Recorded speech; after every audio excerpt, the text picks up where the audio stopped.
म्हणजे एरवी आपण कुठेतरी प्रेतावर भेटतो, हळदीला भेटतो, पण या पोरांनी एक निदान वर्षाला तरी असं केलंय का हे स्नेहसंमेलनच आहे. कारण स्नेहसंमेलन मी याच्यासाठी तो क्रिकेटपेक्षा जेव्हा गुरुजी मागे फेरी मारतो ना तेव्हा खरोखरच असं वाटतंय वा वा वा, खरी आग्र्यांची प्रीमियम लीग. काय तो सुहास, ओदडी, मुंडी, कोंबडे, पुढचं नाही मी बोलत, लाईव्ह चालू आहे. पण आग्र्यांना शोभेल अशी प्रीमियम लीग जर बघायची असेल तर मी सगळ्या अखिल भारतीय आग्र्यांना सांगेन की आमच्या पालघरमध्ये या.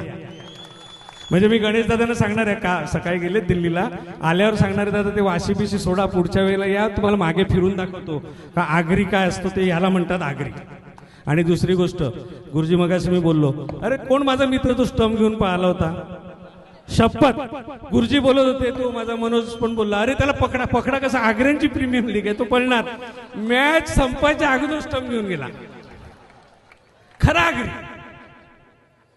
तू याच्या वेळेला प्रत्येक वेळेला स्टंप पळव, काय घाबरायचं कारण नाही आपल्याला. हे आग्र्यांच्यातच होऊ शकते, हे कोणा दुसऱ्या जाती धर्मात कुठे होणार नाही, हे फक्त आग्र्यांच्यात होणार. आणि खरोखरच मनापासून सगळ्यांचं कौतुक. आणि मॅच पण बघायला